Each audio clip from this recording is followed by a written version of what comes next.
ఈరోజు ఏదైతే కార్యక్రమం ఏర్పడిందో చాలా రోజుల తర్వాత పిసిసి అధ్యక్షుడు అయిన తర్వాత ఈ కొత్త కార్యక్రమం ఏర్పాటు చేయడం జరిగింది.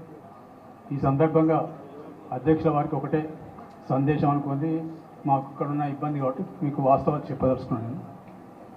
ఒక్కటి గుర్తుపెట్టుకోండి, మీరు ప్రభుత్వం వేరు, పార్టీ వేరు.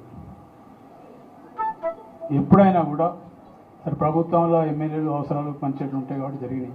కానీ పార్టీ కార్యవర్గానికి సంబంధించిన మట్టుకు 10 సంవత్సరాలు రాక్షస పాలన ఎదుర్కొని ఎవరైతే ఉన్నా తిండి ఉన్నా లేకున్నా ఉపవాసం ఉండి ఒక్క పూట తిని వాళ్ళ జెండా పట్టుకొని పార్టీ కోసం తిరిగిండ్రు. అదేవిధంగా వాళ్ళ పరిస్థితి ఒకరొకరు నా మీదనే వారి కేసులు పెట్టింది. అట్లా జిల్లాలో చాలామంది మీద కేసులు ఉన్నాయి. కేసులు ఉన్నప్పుడు కేసులకు భయపడకుండా మేము చేసుకుంటూ పోయాం. ఇప్పుడు ఏదైతే కార్యవర్గం సరే తప్పకుండా పరిస్థితులు పార్టీ పరిస్థితిని బట్టి చేసుకోవచ్చు. కానీ జెండా బట్టి తిరిగిన కాంగ్రెస్ పార్టీ కార్యకర్తలు 10 సంవత్సరాల నుంచి ఎవరైతే తిరిగిన 10 సంవత్సరాలు 20 సంవత్సరాల నుంచి వాళ్ళకు మాత్రం సరైన సంస్థానం ఇచ్చి వాళ్ళని గౌరవించకపోతే వచ్చే ఎన్నికలలో ఒకటి మాత్రం గుర్తుపెట్టుకోండి, ఇలా ఎప్పుడైనా కూడా కాంగ్రెస్ పార్టీ కార్యకర్తలు కరడుగట్టిన కాంగ్రెస్ పార్టీ కార్యకర్తలు పనిచేసినప్పుడు మాత్రమే ఈ రాష్ట్రంలో కాంగ్రెస్ పార్టీ అధికారంలోకి వస్తుంది. అప్పటి వరకు ఈ రాష్ట్రంలో అధికారంలోకి వచ్చే ప్రసక్తే లేదు. అది మొన్నటి కనబడ్డది వాస్తవాలు. ఇవాళ గౌరవంగా చెప్తున్నా, నేను గర్వంగా చెప్తున్నా. ఈరోజు మంచిర్యాల జిల్లా అధ్యక్షుడు మా వైఫ్ సురేఖ గారు ఉన్నప్పుడు ఆ జిల్లాలో ఇప్పుడు 4కి 4 గెలిచినాయి. ఇక్కడ 3 ఎమ్మెల్యేలు మేము గెలిచాం. ఇప్పుడు చెన్నూరు మన ఖానాపూర్ కూడా జన్నారం మండలి ఇక్కడనే ఉంటుంది.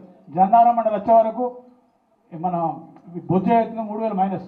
జన్నారం మండలి 6000 ప్లస్ వస్తే 3000 బొజ్జు గెలిచిండు. ఈ రకంగా జరిగింది. మరి మిగతా జిల్లాలలో 6 సీట్లు ఓడిపోయినాం. దానికి కారణం ఎవరో కాంగ్రెస్ పార్టీ నిర్మాణం ఇక్కడ ఉందా లేదా అనేది మీరు చూసుకోవచ్చు. దానికి ఎవరెవరు ఏమేం చేసిండ్రు అన్ని కార్యక్రమాలు చేసుకొని వచ్చాం. రేపు ప్రభుత్వంలో కానీ మా అధ్యక్షులు కానీ కోరేది ఒకటే, ఇన్ఛార్జ్ మంత్రి కానీ కోరేది ఒకటే.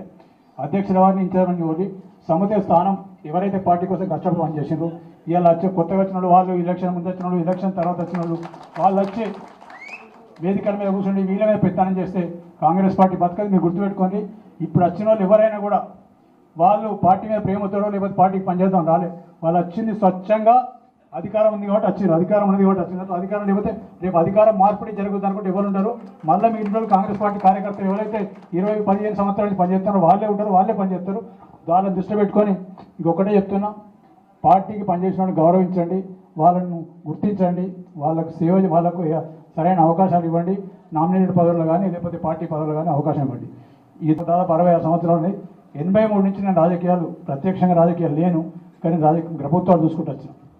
ఎన్టీ రామారావు 83 ప్రభుత్వం నుంచి ఇప్పటి రేవంత్ రెడ్డి గారి ముఖ్యమంత్రి ప్రభుత్వం వచ్చే వరకు కూడా ఈ 40 సంవత్సరాల్లో ఈ రేవంత్ రెడ్డి గారి నాయకత్వం కాంగ్రెస్ ప్రభుత్వం ఏవైతే మనం స్కీములు వెలిపేరు కానీ సంక్షేమ పథకాలు కానీ అభివృద్ధి కానీ ఎన్నికల్లో మేనిఫెస్టోలో పెట్టినామో దాదాపు సరే వాళ్ళు మంది పోయి మీటర్లు ఎన్ని మాత్రం కూడా 6 గ్యారెంటీలు 4 అంటారు. 6 గ్యారెంటీలు 4 దాదాపు పూర్తి అయిపోయినా 5 కూడా సగమైంది.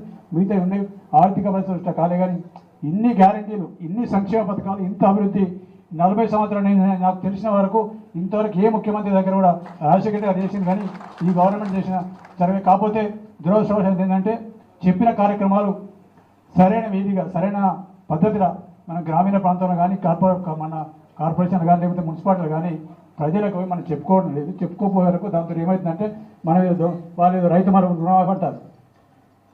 190 మందికి రుణమాఫీ అయింది. ఇది వాస్తవం. ఎక్కడికక్కడ ఈ చర్చకం సిద్ధంగా ఉన్నాయి. అందులోకి మిగిలిన 10 మందిలో కూడా ఒక 4-5 బోగస్ ఫ్రాడ్ ఉన్నాయి. ఇంకో 3-4 టెక్నికల్ రీజన్స్ చూడడం రాలేదు. దాన్ని పట్టుకొని ఈ 10 మంది రానులు రోడ్డుకి వస్తారు. వాళ్ళని పట్టుకొని టీఆర్ఎస్లో బీజేపీలో డ్రామా చేస్తారు.